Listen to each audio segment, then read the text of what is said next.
젊은 루터와 나이 든 루터의 그 기준점이 농민전쟁이었다라고 우리가 지난 시간에 했습니다.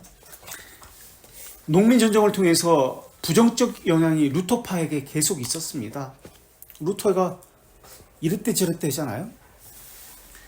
이제 비텐베르크 대학생들이 고향으로 돌아가서 선교 활동을 계속 벌이게 됩니다.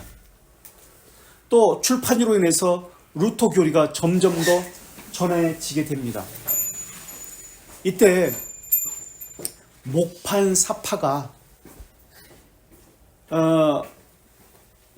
이 팜프렛으로 독일에서 선교의 도구로서 사용되기 시작합니다. 왜냐하면 그 당시 글을 읽지 못하는 사람들이 너무나 많이 있었습니다. 그리고 대중들에게 읽혀지게 하기 위해서 그림을 통해서 설명되어지도록 했기 때문에 그렇습니다. 그래서 사절지의 책자가 사절판 크기의 책자로 이 목판 그림이 그려져서 사람들에게 읽혀졌다기보다도 보여진 것이죠. 이제 복음의 내용이 여기 단순하지만 그림으로 그려진 거예요. 그런 사람 중에 하나가 크라나흐라는 사람이고, 이제 뒤로 기도하는 손, 뭐 이런 사람들이에요. 종교 개혁을 그림으로서 참여한 것이죠. 이런 사람들이 독일 전역으로 선교함으로써 루터교가 퍼져나가기 시작합니다. 그런데 사람들이 많아지니까 교회가 조직되어야지 하잖아요. 그리고 목회자, 설교자가 있어야 되잖아요.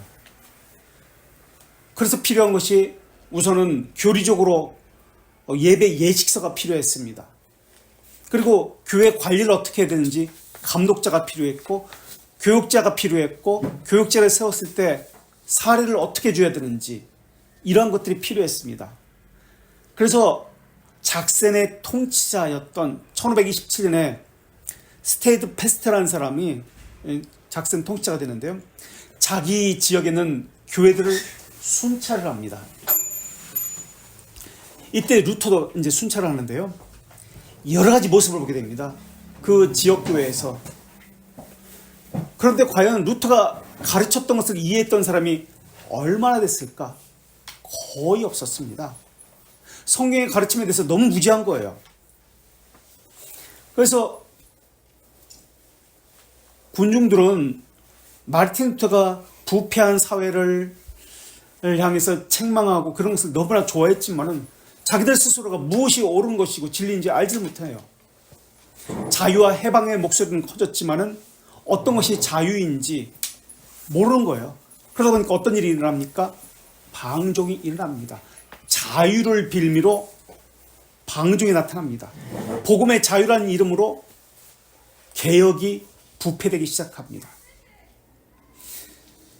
개혁자들은 만인 제사장 이것을 핵심 가치로 주장했지만, 이것이 현장에서는 만인 제사장이 아니라 게으름, 교리의 오용, 이것으로 도덕적 해이, 이것으로 나타나기 시작한 거예요. 목사들이 그러한데 일반 신자들은 어떻겠습니까? 그러니까 삶의 질서, 규칙, 교회의 질서 엉망이 되는 거예요. 예전에 종교 개혁 이전에 로마 카톨릭은 질서는 이렇게 분명히 잡혀 있었잖아요. 그래서 어떤 문제가 생기면 사제가 명령을 해서 강압적으로라도 이것을 바로잡을 수가 있었어요. 그런데 루터파에서는 이런 일이 있을 수가 없게 된 거예요. 권위적 주교권이 다 사라져버린 겁니다. 그래서 이 바이마리의 영주 요한 프리드리히가 1524년 루터에게 당신이 직접 보고서 이 문제를 해결해달라라고 편지를 쓰게 된 겁니다. 자기가 도와줄 테니까, 행정적인 거, 금전적인 거 도와줄 테니까 교회 현장을 좀 돌아봐라 라고 이야기한 겁니다.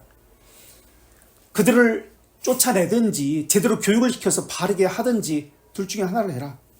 그래서 1524년 8월부터 루터는 각 교회별로 시찰을 하게 됩니다. 그래서 시찰, 우리 시찰이 있죠? 시찰이 그거예요. 시찰회가. 그래서 감찰의 업무죠. 일종의. 시찰의 결과는 처참했어요. 엉망이에요. 제대로 가르치는 사람도 없고 제대로 이해하는 사람도 없었어요. 하나님을 두려워하지도 않아요. 만인 제사장이라는 이 개념을 오용해서 징계가 없고요, 무서워지도 않고 열정도 없고요, 술집을 운영합니다. 목회자가 돈을 벌기 위해서 부정뱅이가 됐고요, 게으름뱅이가 됐습니다. 윤리도덕적으로 타락합니다. 목사가 그 정도니까, 목사가 술집을 운영하고 게으름뱅이, 술 주정꾼이 됐으니까 일반 신자는 더 그런 거예요. 그러니까 농민들은 목회자에게 교회 가도 배우는 게 하나도 없어요. 루터파가 특히 그러는 거예요, 지금. 그래서 그 자유를 남용을 합니다. 당시는 사제에 대해서 그래도 두려움이 있었거든요. 무슨 행정권, 무슨 군사적인 어떤 것들이 있었기 때문에. 그러나 루터파에서는 이런 것들이 사라져버렸어요. 그래서 루터는 이런 시찰의 결과에 의해서 교육 지침서를 쓰게 됩니다. 교회 내에 뿌리 깊은 그 부패, 방종, 이런 것들을 뿌리 뽑기 위해서, 예배를 바르게 하기 위해서, 해해진 기강을 바로잡기 위해서, 그래서 어떤 책자를 쓰게 됩니다. 이러한 것들을 통해서 기강이 점점 잡혀가기 시작합니다. 그러면서 목회자와 일반 신자들 사이에 자연적인 신뢰관계가 구축되기 시작합니다. 사실은 이것을 하기 위해서 먼저 루터는 설교를 했습니다. 그 설교가 교리 설교였습니다. 1526년부터. 이 설교를 하고 나서 이것을 교리, 교육, 소교리 문답, 대교리 문답으로 나중에 옮기게 된 겁니다. 설교가 먼저 있고 이것을 바탕으로 옮기게 된 겁니다. 처음에는 자신의 제자와 동료들에게, 필립 멜랑유통에게 먼저 교리문답서를 만들라고 그렇게 부탁을 했어요. 그런데 지지부진하고 그렇게 하지 않으니까 루터가 만들게 된 겁니다. 그래서 1529년에 성인을 위한, 성인과 목회자를 위한 대교리 문답서가 만들어지게 되고요. 또 1529년에 어린이들을 위한 소교리 문답서가 설교를 바탕으로 만들어지게 됩니다. 그래서 대교리 문답은 서문을 보면은 특이한 점이 있는데 1529년에 초판이 나왔는데 초판 서문이 있고요. 1530년도에 3판이 있습니다. 이때 서문입니다. 근데 1529년에 초판 서문은 일반인들을 위한 서문이 쓰여지고요. 그런데 일반인들에게 서문을 썼는데 보니까 교회가 안 변하는 거예요. 왜 안 변하는지 봤더니 목회자들이 타락을 해요. 자기가 모르니까 가르치지도 못하는 거예요. 그래서 이거 안 되겠다. 그래서 1530년에 3판 서문에는 목회자들을 위한 서문을 따로 씁니다. 목회자가 변해야 교회가 변한다. 바르게 산다라는 이런 것 때문에. 그래서 서문을 목회자에게 그리고 일반 신자에게 두 가지를 써서요. 이 순서를 바꿔서 맨 처음에는 목회자들을 위한 서문을 놓고요. 그 다음 일반인을 위한 서문을 그 뒤에 놓습니다. 이게 지금 저희들이 보여준 대교리 문답 서문입니다. 루터가 발견한 교회 문제점은 기초가 없는, 교육에 대한 기초가 없는 목회자들의 문제였습니다. 그래서 이것을 바로잡기 위해서 지금 대교리 문답과 소교리 문답을 쓰게 됩니다. 그래서 루터의 이 대교리 문답과 소교리 문답은 설교를 먼저 한 것이기 때문에 다른 교리 문답서와 신앙 고백서와는 다르게 서술형이 아니라 설교문을 바탕이기 때문에 쉽습니다. 이해하기 쉽게 설교된 것을 글로 옮긴 것에 그렇습니다. 그래서 루터는 동료들이 당신이 지금까지 낸 책들을 다시 정리해서 한 권의 저술집, 모음집으로 만들어냅시다 그랬을 때 다른 건 다 불태워도 된다고 이야기합니다. 그러나 내가 가장 소중히 여기는 세 가지, 가장 학문적인 세 가지 책이 있다. 이것은 내도 좋다라는 말을 남깁니다. 그게 뭔지 아세요 혹시? 무엇일까요? 대교리 문답, 소교리 문답. 또 한 권은 노예 의지론이라는 책입니다. 이 세 권이 자신이 최고로 자신의 걸작이다, 소중히 여기는 책이다라고 합니다. 대교리 문답은 루터 신학의 전체적인 것을 조망하는 가장 훌륭한 저술입니다. 그래서 루터 신학을 논할 때 가장 많이 인용되는 것이 이 대교리 문답입니다. 그래서 이 저술의 의도는 성경의 기본 개념, 가르침을 쉽게 전달하기 위해서 쓴 것이 대교리 문답, 소교리 문답입니다. 그러면서 소교리 문답과 대교리 문답을 쓰고 나서 뭐라고 이야기하냐면, 나 역시, 이제 여기에 나옵니다. 나 역시 신학 박사이지만은 그리고 설교자이지만 어린아이처럼 학생이 머물면서 이 교리문답을 매일 나는 배웁니다. 이렇게 자신이 고백해요. 그래서 이 교리문답서는 기독교의 기초적인 5가지로 구성되어 있습니다. 소교리문답, 대교리문답은 무엇일까요? 가장 기초적인 5가지? 오직성경. 기초적인 삶의 지침. 삶의 지침 뭐예요? 믿음의 내용, 하나님과의 관계의 내용 뭐예요? 십계명, 사도신경, 주기도. 그리고 2가지 덧붙입니다. 세례와 성찬. 이 5가지로 구성되어 있습니다. 이 5가지 항목은 기독교인들이 반드시 알아야 할 기초적인 교리라고 그렇게 이야기합니다. 그래서 소교리문답도 마찬가지고 대교리문답도 마찬가지입니다. 그래서 최소한 이 정도는 알고 있어야 기독교인입니다 라고 이야기합니다. 그런데 루터 이전에도 교리문답서들이 있었거든요. 근데 그 교리문답서의 순서로 보면 신조, 주기도문, 그 다음에 십계명이 제일 뒤에 나왔어요. 그러나 루터의 소교리문답, 대교리문답은 특별하게 십계명이 제일 먼저 나옵니다. 그리고 신조, 주기도문, 세례, 성찬 이 순서로 나옵니다. 소교리문답도 마찬가지예요. 소교리문답도 세례, 성찬까지 대교리문답과 순서가 똑같습니다. 왜 십계명을 제일 먼저 놓았느냐? 제일 먼저 우리가 배워야 되느냐? 그것을 첫 번째 배열한 이유는 율법과 복음의 변증적인 관계를 설명하기 위해서 율법을 통해서 복음을 발견할 수 있기 때문에 십계명을 제일 먼저 놓았습니다. 그래서 계명은 반드시 우리가 알아야 되는 것이다 라는 것을 설명합니다. 그리고 주기도문은 주님께서 우리에게 무엇을 도와주시는지, 약속한 것이 무엇인지를 보이기 위해서 이런 순서로 그렇게 기록해 놓았습니다. 그러면서 십계명을 통해서 자신의 질병을 발견할 수 있다고 얘기합니다. 신조를 통해서는 의사를 발견한다고 이야기합니다. 십계명을 통해서는 자신의 질병, 신조, 사도신조 통해서는 의사를, 주기도문에서는 치료제를, 세례와 성만찬을 통해서는 그 약이 어떤 것인지 구체적으로 우리에게 보여진다라고 그렇게 설명을 합니다. 그리고 소교리문답과 대교리문답이 있는데 소교리문답의 경우에는 아이들에게 암송을 시켰습니다. 그래서 위급시에 하나님의 말씀을 기억해서 그 가르침을 따르도록 훈련을 시킬 때 아이들은 무조건 암송을 시킨 거예요. 그래서 우리도 지금 안 가르쳐요. 그냥 암송만 시킨 거예요. 대교리문답은 분량에 맞게 매일매일 읽습니다. 큰 소리로 읽고 그 개념을, 역사적 상황을 설명하고 토론하는 식으로 서로가 토론하는 식으로 정기적인 교육을 했습니다. 그래서 루터의 관심은 청소년들에게 특히 있었는데 대교리문답 가지고 청소년들을 교육을 아주 열심히 시켰다는 것입니다. 그래서 점점 교회 내부에서 아무것도 모르던 사람들이 양질의 교육이 이루어지면서 질적인 수준이 목회자나 일반 신자라 점점 높아지기 시작합니다. 처음에는 아무것도 없었어요. 오늘날 이것을 한국교회에 가지고 들어오면은 양질의 교육이 없기 때문에 평균 이하의 수준으로 모두가 다 떨어졌다고 그렇게 해석해 볼 수도 있습니다. 마치 루터 시대처럼 얼마나 루터가 통렬하게 피타는 가운데 이 서문을 썼는지 한번 돌아가면서 읽어보겠습니다. 우리 우선 대교리문답부터. 대교리문답은 2가지로 되어 있습니다. 하나는 처음에는 목사, 설교자를 위해서. 이건 1530년 판입니다. 서문. 그리고 2번째 1529년 판 모든 일을 위해서.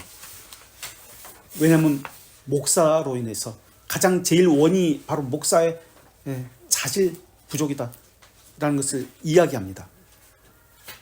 그래서 원래는 제목은 독일어 교리문답이었습니다. 대교리문답, 소교리문답 이것은 1541년에 붙여진 이름이에요. 나중에. 처음에는 그게 아니다. 자, 대교리문답 서문 우리 한 단락씩 1, 2, 3, 4 이렇게 한 단락씩 있는데요. 돌아가면서 오늘은 이거 읽고 마치도록 하겠습니다.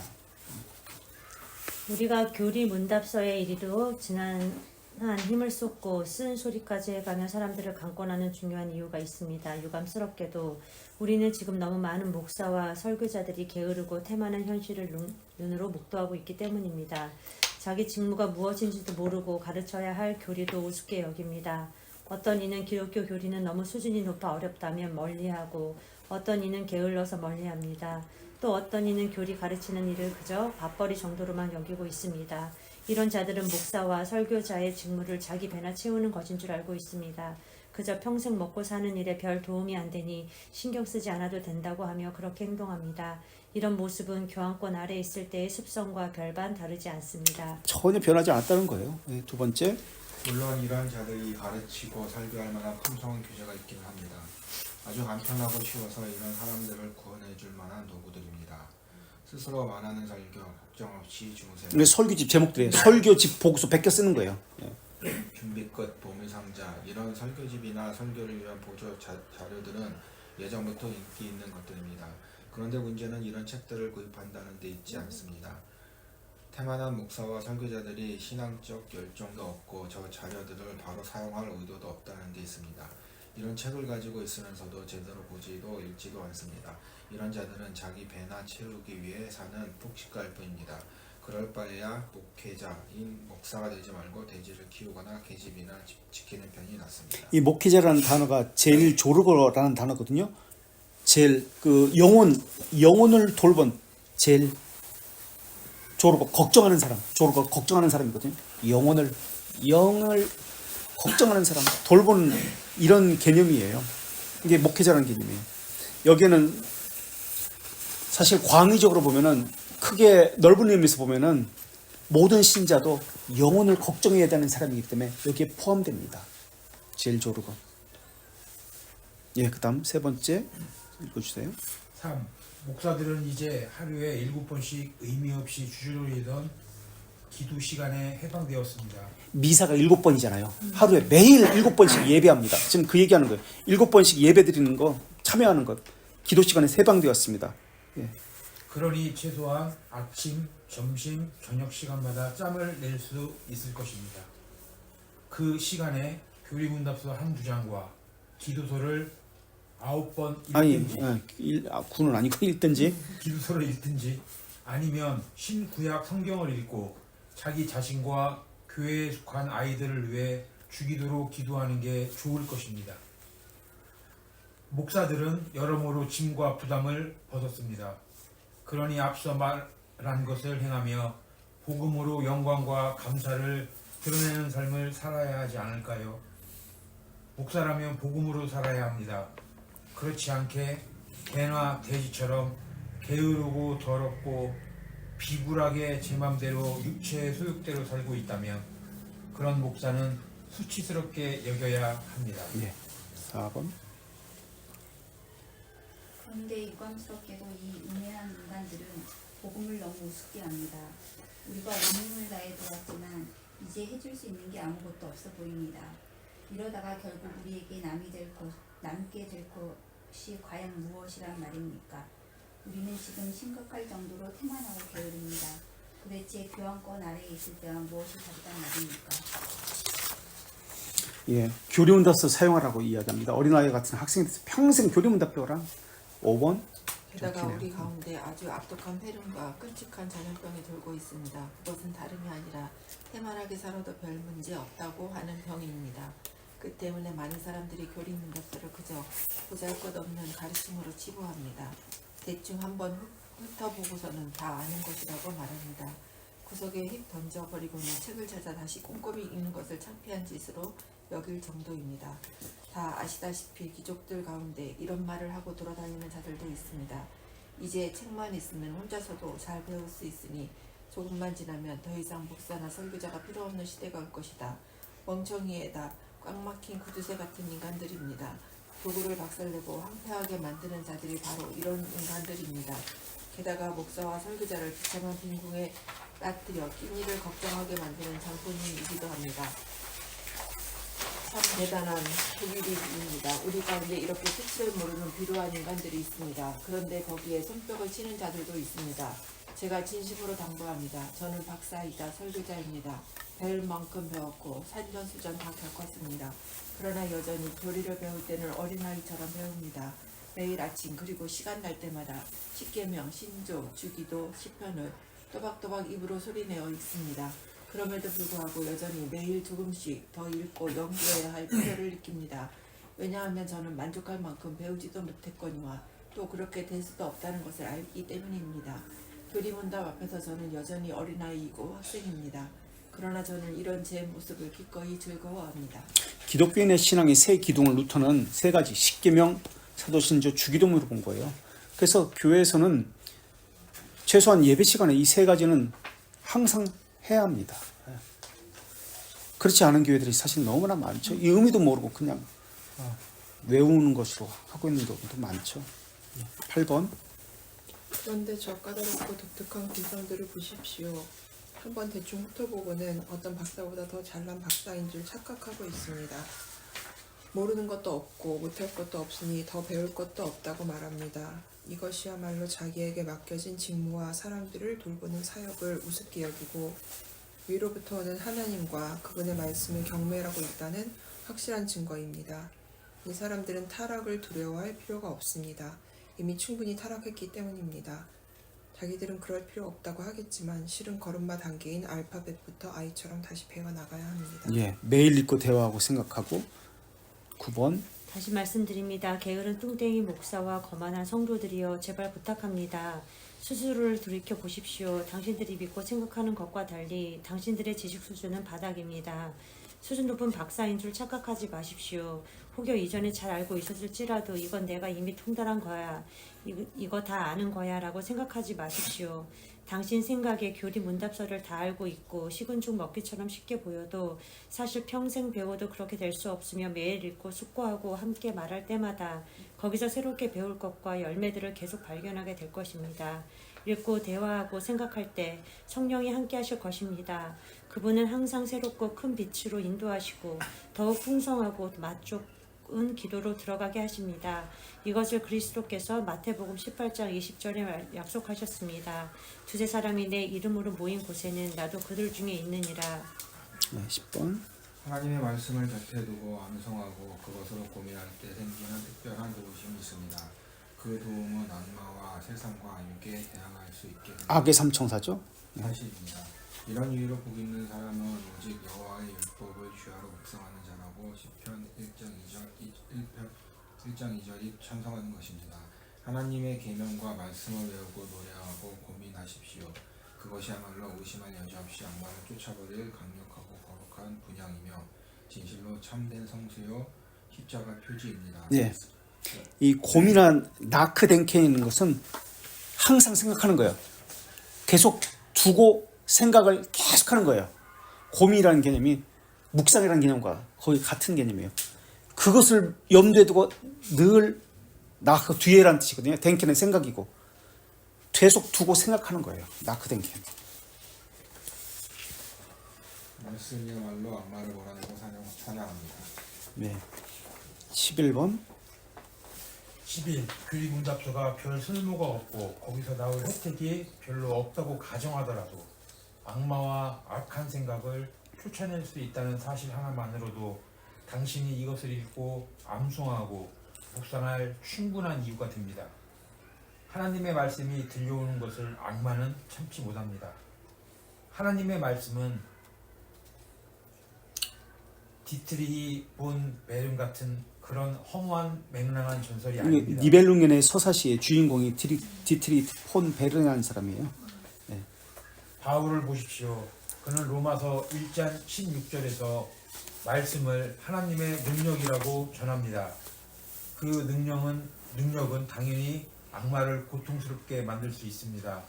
그러나 무엇보다 그 능력은 우리를 담대하게 만들고 위로하며 도움을 줍니다.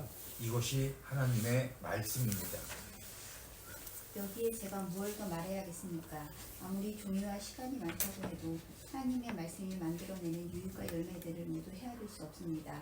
사람들은 악마를 보고 천의 얼굴을 가졌다고 말합니다. 그렇다면 온갖 실수를 다 가진 그 악마를 사냥하고 아무것도 아닌 것으로 만들어버리는 하나님의 말씀을 도대체 뭐라고 불러야 할까요? 그런 악마를 제압하는 분이 10만 개 이상의 얼굴을 가진 게 분명합니다. 13번. 그런데 우리는 이전 하나님의 말씀에서 나오는 능력과 힘, 그 열매를 너무 가볍게 여깁니다. 특히 목사와 설교자인 우리는 더욱 심각합니다. 그렇지 않습니까? 그런 자들에게는 처먹을 것도 내줘서는 안 됩니다. 이제 막 욕하면서 설교하는 거예요 지금. 개떼를 풀어서 잡을든지 아니면 단단히 창피를 당하게 만들어 아예 발도 못 붙이게 만들어야 합니다. 왜냐하면 하나님의 말씀은 일용할 양식과 같아서 우리에게 매일 필요하기 때문입니다. 또한 말씀은 우리로 하여금 매일 끊임없이 닥치는 시련과 천의 얼굴로 실수를 쓰는 악마에 대항할 수 있게 만들기 때문입니다. 네, 14번. 교리 문답서를 매일 읽으라는 권고가 탐탁치 않다면 무조건 하라는 하나님의 명령이라면 충분할 것입니다. 신명기 6장 7, 8절은 아주 진지하게 명령하여 앉아 있을 때나 길을 갈 때나 누워 있을 때나 일어나 있을 때나 언제든지 그의 계명을 명심하고 눈과 손으로 잠시도 떼지 말고 기호로 삼으라고 합니다. 까닭 없이 하나님이 그렇게 명령하고 요구하는 게 아니란 것은 의심할 여지가 없습니다. 하나님은 우리의 위험과 공경을 알고 계십니다. 게다가 악마가 끊임없이 맹렬한 공격을 퍼부으면서 시련을 만들어내는 것도 아십니다. 그래서 하나님은 우리에게 말씀으로 이를 경고하시고 무장하여 지켜주십니다. 말씀은 모든 위험과 시련으로 만든 불화살을 막는 좋은 갑옷이자 악한 전염병과 독을 막는 해독제입니다. 예, 그다음. 우리는 얼마나 얼빠진 바보 같은지요. 힘센 악마는 우리 가운데 자리 잡고 우리를 둘러싸고 있습니다. 우리는 그 속에서 살아갈 수밖에 없습니다. 그런데 우리는 무기와 갑옷을 우습게 여깁니다. 게다가 너무 게을러서 그것에 눈을 돌리기커녕 생각조차 안 하려고 합니다. 16번. 매일 읽고 배워야 할 교리 문답서를 가볍게 여기는 자들이 있습니다. 이 얼마나 짜증나게 건방진 성도들이란 말입니까? 이런 자들의 태도를 보며 스스로 너무 잘난 줄 압니다. 또한 천사와 예언자, 사도, 그리스도인들은 다 합쳐놓은 것보다 뛰어나서 자기가 하나님인 줄 착각하고 있습니다. 스스로 하나님이 되어버렸으니 더 이상 배울 것도 없고 교리를 매일 연구할 필요도 없고 그런 것쯤 부끄러워할 필요도 없는 것 같습니다. 그러다 보니 이 사람들은 매번 똑같은 것만 가르치면서 새롭게 내놓는 것은 전혀 없습니다. 당연히 성도들은 더 나은 것, 새로운 것을 배울 수 없고 결국 거기서 헤어나오지 못하게 됩니다. 그런데 지금 우리 역시 한 통속 아닙니까? 우리도 한 번 정도 교리 문답서를 읽거나 들은 적이 있습니다. 그런데 그런 다음 곧바로 다 알고 있다, 더 이상 읽고 배울 필요가 없다고 하지 않나요? 하나님도 그렇게 하지 않으시는 일을 우리는 1시간이면 충분히 다 가르칠 수 있다 하지 않았나요? 하나님이야말로 태초로부터 세상 끝날까지 그분의 뜻을 가르치는 분 아닙니까? 모든 예언자들도 그분의 가르침을 배웠고 모든 성자들도 그렇게 했습니다. 그들 모두 말씀 앞에 항상 학생이었습니다. 그렇다면 우리 역시 그렇게 살고 있어야 하지 않을까요? 네. 하나님이 평생에 우리를 가르친다고 하는데 우리는 하나님도 아니면서 1시간 배웠다고 충분히 다 배웠다고 그렇게 지금 이야기한다고 지금 그러고 있죠. 18 지금 18 이게 17, 18 이게 빼먹었네요. 빠져먹네. 18 이것만큼은 한번 읽어주세요.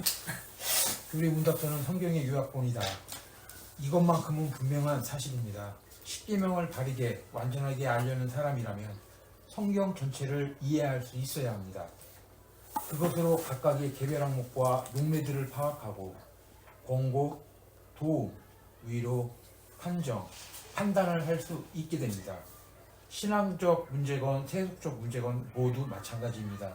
그렇게 하나님 말씀에 정통한 사람이야말로 모든 교리와 계급, 정신사, 법과 공동체의 질서를 판단할 적임자입니다. 시편의 시인들이 끊임없이 붙잡고 고소했던 것이 무엇인지 아십니까? 다름 아니라 십계명의 첫째 계명입니다. 제가 확실히 알고 있는 사실이 하나 있습니다. 저 게으른 배불뚝이들과 거만한 성도들은 성경 전체는 고사하고 시편의 단 한 구절도 이해하지 못한다는 사실입니다. 그런데도 성경 전체의 요약이며 정수인 교리 문답서를 다 아는 체 하면서 오히려 우습게 여깁니다. 문답서를 읽고 가르치고 끊임없이 적용합니다.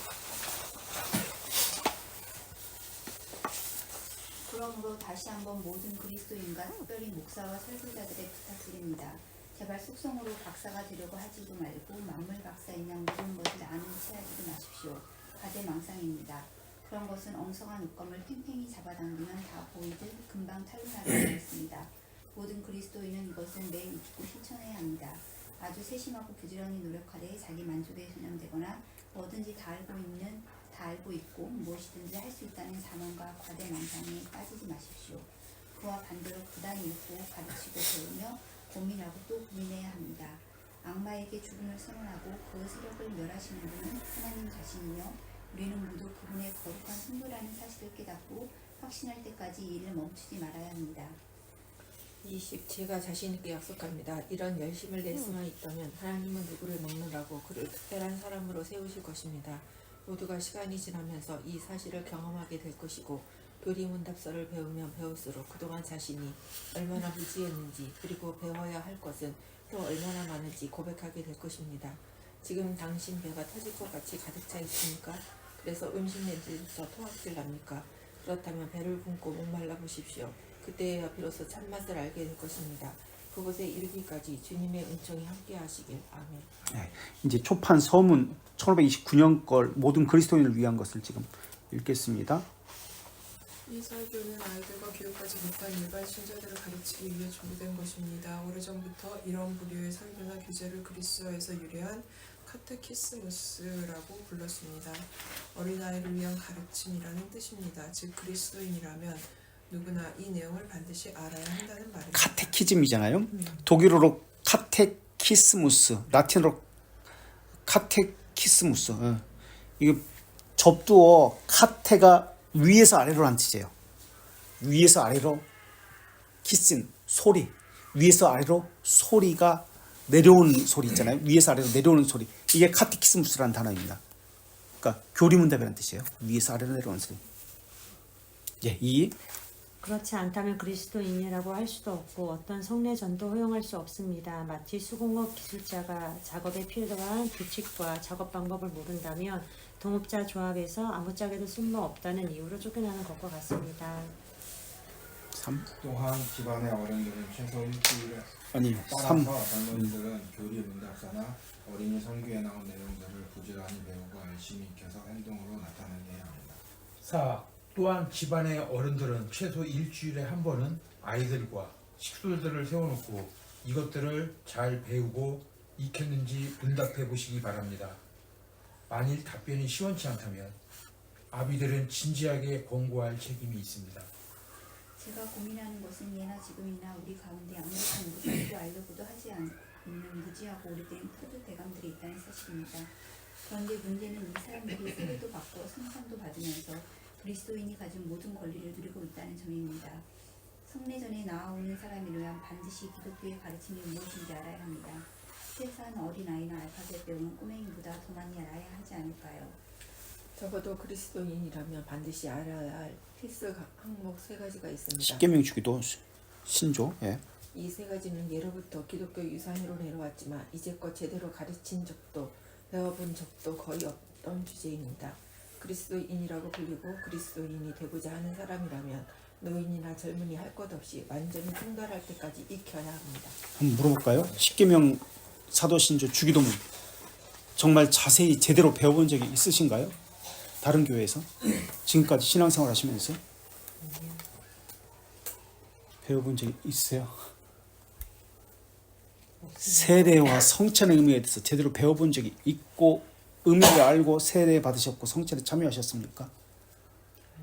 안 가르쳐요. 한국교회 개혁교회라고도 안 가르쳐요. 지금 이 시대와 무슨 차이가 있어요? 똑같아요. 이번엔 소기름 문답 보겠습니다. 소기름 문답 이거 한 단락씩 시간이 제가 읽을게요. 이 루터가 이제 1524년부터 이렇게 교회를 이게 지난번에 한번 공부했던 거예요. 소기름이다. 이거는 그것을 보면서 이제 느꼈던 것을 책으로 쓰면서 서문을 합니다. 3번째 단락. 오 사랑의 하나님, 제가 보았던 이 비탄의 상황을 보소서. 동네마다 배우지 못한 사람들, 그리스도의 가르침이 무엇인지 전혀 알지 못하는 이들이 여기저기 가득하고 상황이 이러한데도 목사는 대부분 무능력하고 가르칠 능력이 없습니다.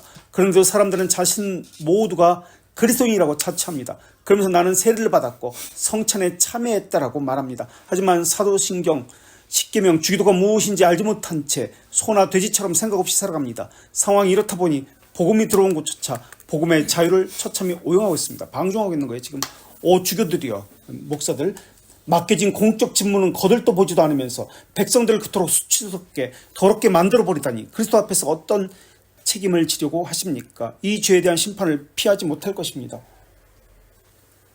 당신들은 손수 고안한 교회법을 들이밀면서 성찬 때 떡만 주도록 명령했지만 정작 중요한 십계명, 신조, 주기도 그리고 하나님의 말씀이 무엇인지에 대해서는 단 한 번도 묻지 않았습니다. 이런 형태를 일일이 열거하자니 목만 아픕니다. 제일 밑에 첫째, 목사가 십계명, 신조, 주기도, 성만찬과 같은 주제를 가르칠 때 여러 교재를 쓰거나 매번 다른 요약본으로 가르치는 것을 피해야 합니다. 이것은 무엇보다 중요합니다. 그러니까 하나의 교재를 가지고 평생 이것을 반복하라는 거예요. 신앙고백서, 이 교리서를 가지고 이 사람 저 사람 책하지 말고 이것만 가지고 평생 반복하라는 거예요. 그게 루터입니다. 그 다음 이쪽 두 번째, 우리가 존경하는 교회의 교부들도 이러한 사실을 잘 알고 있었습니다. 그래서 그분들 역시 십계명, 신조, 주기도문을 가르칠 때 동일한 방법을 사용했습니다. 우리도 아이들과 일반인들을 가르칠 때 교부들이 했던 방법대로 단어와 구조를 바꾸지 말고 매년 반복해서 가르쳐야 합니다. 우리가 디다케라는 책이 있거든요. 디다케. 이 책입니다. 초대교회. 1세기, 2세기의 책이에요. 이게 12사도의 가르침. 여기에 사도신경, 주기도문, 그 십계명, 그 이야기를 어떻게 세례를 받고 성찬을 받는지 그 이야기들이 나타나요. 배우지 않은 사람이 있으면 그 다음 단락, 당신은 그리스도를 부인하는 사람이 그리스도인이라 할 수 없다고 말해 주십시오. 그런 사람이라면 성찬받을 자격도 없고 유아세례 때 아이의 후견이 되어서도 안 됩니다. 그리스도 안에 있는 자유를 티끌만큼도 누릴 수 없으니 차라리 교황과 그 무리들에게 보내는 편이 낫습니다. 마귀가 그들을 인도할 것입니다. 배우지 않으려는 사람은 가정과 일터에 있다면 부모와 주인은 그런 자에게 물 한 잔도 주지 말아야 합니다. 군주라면 그런 버릇없는 놈들은 영지에서 쫓아버리는 게 낫다고 말해주어야 합니다. 물론 신앙은 누구도 강요할 수도 없고 강요해서도 안 됩니다. 그럼에도 불구하고 배워야 한다는 사실을 꾸준히 알리고 경고해야 합니다. 이것은 어떤 것이 바른 먹거리인지 그렇지 않은지 분명히 알고 살아가는 것과 같은 이치입니다. 어떤 도시에서 살려면 믿음 좋은 신자든 악당이든 반드시 그 도시의 법을 알아야 합니다. 그것을 지키고 제대로 그곳에서 그래야 삶을 즐길 수 있습니다. 이와 마찬가지로 복음의 자유를 누리고 싶다면 누구를 막론하고 반드시 배워야 합니다. 그 다음 3쪽으로 가서요. 하나, 둘, 셋, 네 번째. 특히 당신은 정부의 권력가와 부모들을 잘 가르쳐야 합니다. 백성들을 잘 다스리고 아이들을 학교에 보내도록 끊임없이 권면하십시오. 이것이 바로 그들이 짊어지는 의무입니다. 그렇지 하지 않을 경우 어떤 죄가 부과될지 그들에게 분명히 경고하십시오. 그 다음 단락. 분명히 강조하건대 정부와 지도자와 부모의 죄는 바로 이런 것들입니다.